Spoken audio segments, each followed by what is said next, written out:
Hi everybody and every pony. Welcome back, Hunted Gamer Pony here, and we're going to continue part 12 of chapter 4. We started off on 13.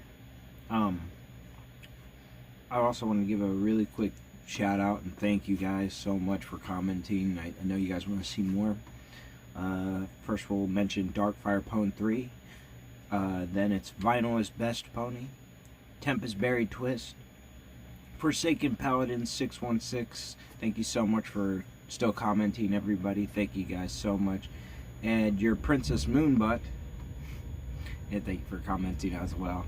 Forrest McGilvray, of course, for reading the story. And the story is by Xenopony. Without further ado, let's continue into the story. And get scared out of our wit, of course. Twilight and Applejack struggled to stand. From the depths of the corridor behind them, something shifted, yet there was no sign of the glowing entity. Finally, managing to recover enough to talk, every pony looked around, each keeping a wary eye on the shadows. What in Equestria was that thing? Rarity finally gasped, the question undoubtedly on every pony's mind.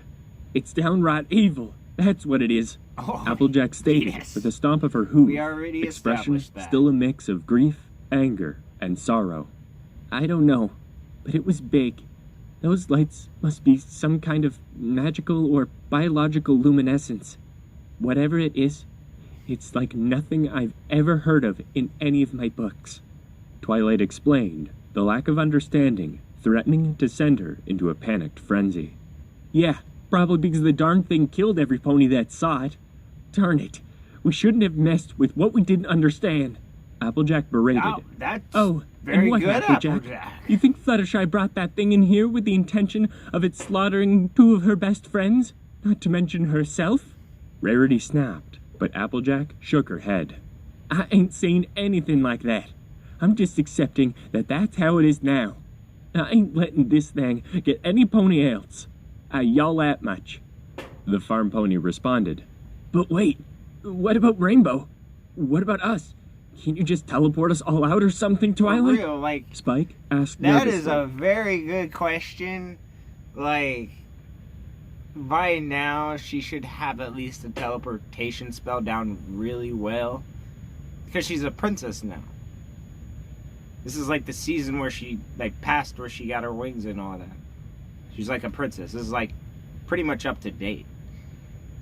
How did she not teleport? Maybe, I mean, she says she hadn't perfected the spell, I think, in this story, but how can you not? Like, won't you need it? Don't you win a balloon, Georgie? No, I'm just fucking. I'm fucking. As he timidly peered over Twilight's head. No, I've never teleported more than 4 ponies before, and I have no idea where Rainbow is. Or if she's... That's true. Twilight began, then paused with a shudder. Silly. Besides, we're right in the middle of one of the most magically unpredictable forests in Equestria, during a thunderstorm, she added, working herself into a frightened fluster. At the alicorn's words, every pony's eyes sank to the floor, the cold and unforgiving reality ensnaring them in its tight grip. Then, an uneasy silence once again fell over the group. Look, Rainbow's a smart mare. If she got away from that thing, she'll find us. Applejack finally spoke up. Got away? Applejack, did you not see what happened to Fluttershy and Pinkie Pie? We'll be lucky if any of us get away at this rate. Rarity exclaimed, fear forcing her usually elegant voice into a shrill gasp. No, this thing isn't taking any pony else. But if we want to make sure that's the case, then we need a plan, Twilight declared, breaking free of her thoughtful stupor and looking up at each pony that remained. Each terrified face looked at her with a glimmer of hope, trusting that she would lead them out of danger as she always did. All Twilight hoped was that she could. What do you have in mind, Sugar Cube? Applejack asked, placing a hoop. Plus, it's probably not all bad, because I heard Twilight knew, like, maybe some sort of time spell. It was, like, during the last few seasons or something. But she could, like, just go back in time and fix everything, if anything. Cause like, but they'd have to get away, cause she can't do it if she's dead.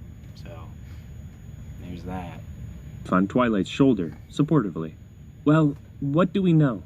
Twilight asked, tapping a hoof on the floor. There's a terrifying monster hunting us through the creepy halls of an old ruined castle in the middle of nowhere, and we have no way to escape? Check. Spike answered, sinking further behind Twilight's head with each It's hostile like he has fact. the list in his hand. No! Twilight corrected abruptly, stamping a hoof. We know that there's some kind of hostile creature hunting us. Yes. We know it grows rapidly, and it's already gotten bigger than us. It's stronger than us, and it uses light as a lure, possibly as a weapon too. We also know it has no problem. Twilight's words trailed off as she choked. No problem tearing ponies apart, either in defense or to hunt. Yeah, I think we get the idea, Twi. But what do you want to do about it? Applejack pressed as calmly as she could. We set a trap for it. That's what we do. Twilight responded before elaborating. What we know is that it's an animal. Therefore, it must base its actions purely on instinct. Hide. Predatory, by the looks of it. We have the intellectual advantage. Applejack stepped back, her expression thoughtful as she considered that idea. You know, I feel like everybody on the ship before it crashed were this curious of it and went off to die and die some more. Now this is happening. Wow. Both Starlight and Rarity seemed to do the same, the former of the pair agreeing first. Sounds reasonable, Starlight said, her own mind calculating the idea in a similar way to her mentor's. Rarity just offered a silent nod, her words as frozen as her terrified mind as she did so. Meanwhile, Applejack took longer to consider the option, glancing back into the darkness before finally opening her mouth to respond. You want to set a trap for the thing? She asked, skeptically. Almost And, definitely. at Twilight's settled nod, she continued. Because that's all they're going to do. They're going to all right. try. We try it your way, Twi. But if at any point it looks like your plan is going south, we are running right out of this darn castle as fast as we can. You hear? Twilight nodded in acknowledgement of the terms. So, what exactly do you have in mind? She asked again, unable to hide the subtle urge to get back at her friend's killer. We need to get to the throne room. Follow me, and I'll explain. Twilight answered as she began moving once more, But you're all and making every pony sound. was swift to follow. The castle room was by far one of the largest chambers in the ruins, surpassing even the towering shelves of the library for sheer scale. Its far wall was home to a pair of shattered thrones, and the area below was a mass of rubble and fallen pillars. Gaping holes in the crumbling roof allowed the pouring rain to beat down onto the stone floor, and a large hole in the far wall was repeatedly illuminated by bright flashes of lightning as the bolts lanced across the pitch-black sky outside. Only it's not More rain. water It's trickled blood. down from the shattered glass Blood windows from the that many flanked the victims central that space, went, yes, and the totally tattered dead. rags of Night, torn night, in the tapestries night. waved and That is shifted storming. in the rough wind. Twilight was Who's all first ready to to die enter in the a room, castle? horn glowing as she carefully scoured the place for any danger. I'd probably Behind be her, any help. both I'd Starlight probably be and very- Rarity I'd walked probably still be backwards, telling jokes, their but eyes at my own fixed on the loss. darkness behind them as it retook the position the light of their magic had chased it from. Applejack glanced up at the balcony ruin around the upper edge of the room. See, this is why I didn't want Pinky also to die. Either she would have been able to calm the mood, or at least a little. I don't know. Probably not after hearing what this thing did. But if Pinky, I'm not saying that I wish anything happened to any other pony first. I wouldn't want anything to happen to either of them. But I understand why you took Pinky out first now. There's no happy little joke scenes or none of that. We're not having no cute shit. We're going ham on all the ponies. Can't do that to me. Oh my god. Then, at the many holes and crevices that had been torn in the walls, So, how do you reckon we do this? The farm pony finally asked, as Twilight stopped before one of the room's fallen pillars. She glanced up at her friend as her magic sparked to life, and she began to levitate some of the smaller pieces of rubble around. We tried to block every entrance other than the ones on that side. She nodded to the main door through which they'd entered.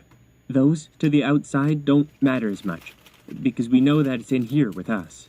She began, starting to stack rocks up against one of the room's many archways. Tell me what your favorite candy is. You don't know that. Damn thing could be halfway to Ponyville for all we know. Applejack responded. Look, I'm doing my best. Besides, it's an animal, right? It will stay where it knows there's food.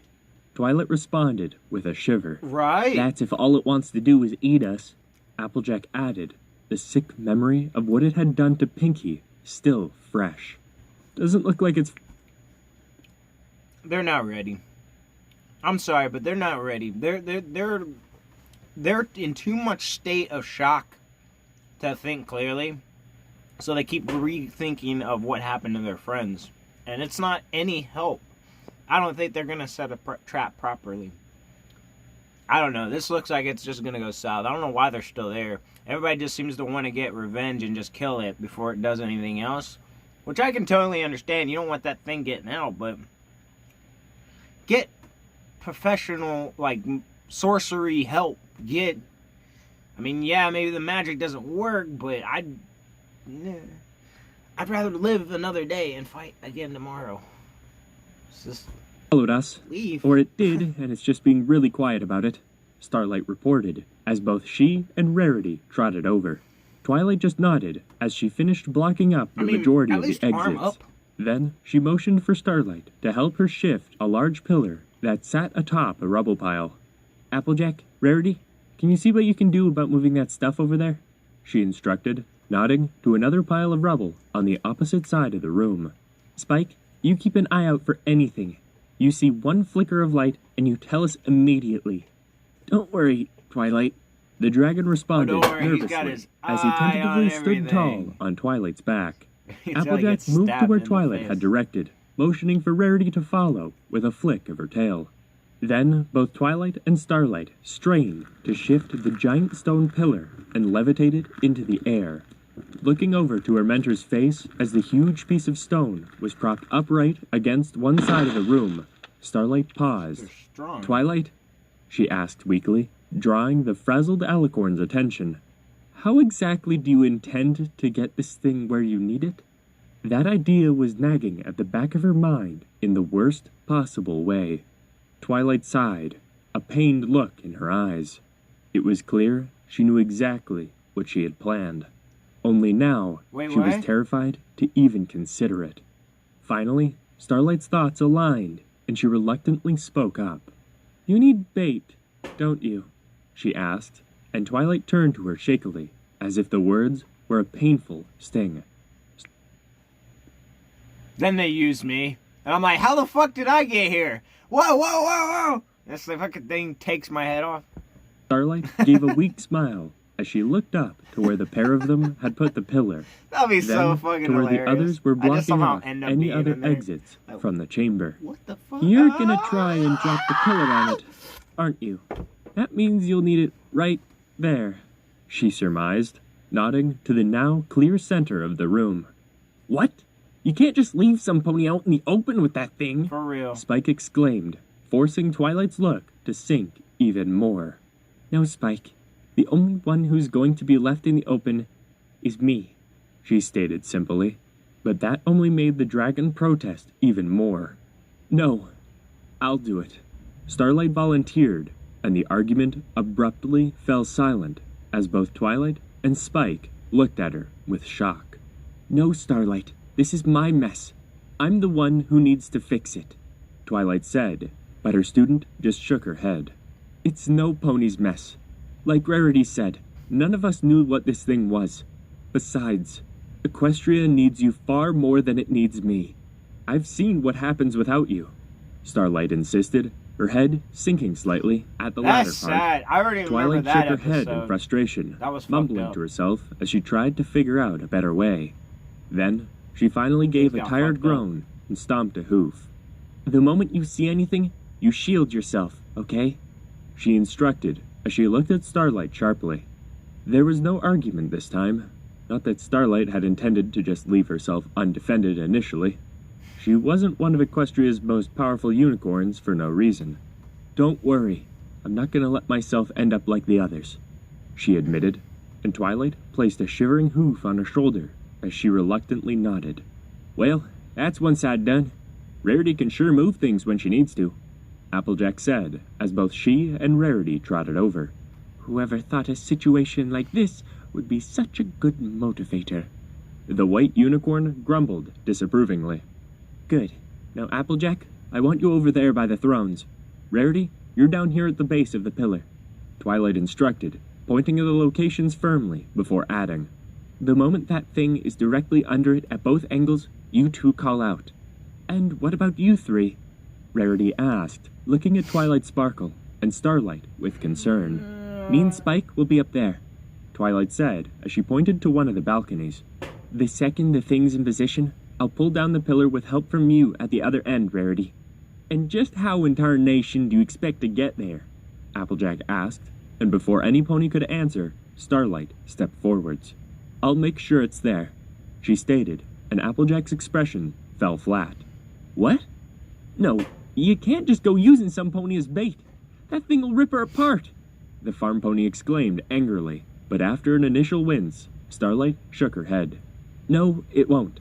The moment I see anything get too close, I'll put up my shield spell and Twilight can teleport me to safety before the pillar falls, she assured every pony, her mentor nodding in acknowledgement. Applejack's face contorted in disapproval, but after only a few seconds of thought, she had no choice but to agree. All right, but no way we're losing any pony else to this darn varmint, she huffed. Don't worry, we won't, Starlight added, hiding her grown dread with a weakly brave face. It wasn't hard for any pony to see through that frail veil of confidence. Yet, no pony argued as they finished setting up the trap and blocking off all means of escape, save for the ones they wanted. Then, Twilight ushered them all into position. Do be careful, dear, Rarity said as Starlight gulped and moved down the rubble into the middle of the grand room. From the balcony to the right, Twilight regarded the whole trap carefully. Every pony ready? She called out. A series of uncertain acknowledgments and mumbled responses followed, as every pony locked eyes on the shivering lilac unicorn between them. All right. Now every pony be quiet. Starlight, make yourself as noticeable as possible, Twilight instructed. Swallowing her fear, Starlight stood tall, her horn glowing as bright as it could as she cried out into the darkness. Both Twilight and Rarity faded from sight as their horns went out. Meanwhile, the glow of Starlight's own magic grew to its brightest peak. There was only one place she wanted to look. Both in terror and anticipation, she gazed off into the only place the thing could enter the room. Every bone in her quivering body felt as if it had turned to ice. The chill magnified by the beads of cold sweat clinging to her coat. Oh, the chill's back. More of that chill juice. Gotta get a healthy amount of chilled juice before you get a lot of dead. Because you know what? I think a lot of dead's coming right up. But we're gonna kind of pause it here until next time. And of course, again, big shout out. And I had another piece of paper with the idea on it. But oh yeah, just, you know what, in the comment, we're just to go with the candy idea. Well, if you guys got a favorite candy, just tell me what it is in the comment box. But again, big shout out to Dark Pony 3, Vinyl is Best Pony, Tempest Berry Twist, Forsaken Paladin 616, Your Princess Moonbutt, and of course Forrest McGilvray and Casino Pony for the story. And we'll have to stop it right here, but we'll be right back, and I'll try to post another one as soon as I can. Most likely it's going to be tomorrow because I got to get some sleep. But today was payday, so yay, I got paid. I get some money. I can go get me some more clothes, new shoes, you know, all kinds of good stuff. And you know, I'm also getting a new car soon. It's gonna be like a Subaru BRX or something. It's gonna be a really nice car. It's gonna look like a race car. But anyway, without further said, we stopped on 2734. So next will be 13. Was it 13 or is it 12? Hold on, wait a minute. I could be wrong about that. No, yeah, it is part 13 of chapter 4. We're almost actually kind of like a little bit there near the end, but I bet the next video we'll be able to cover it. But thank you guys so much for watching and also commenting. It, like I said, it really means a lot to me. And let me know what your favorite candy is in the comment box. And I'll get back to you next time. Haunted Gamer Pony, signing out. Thank you.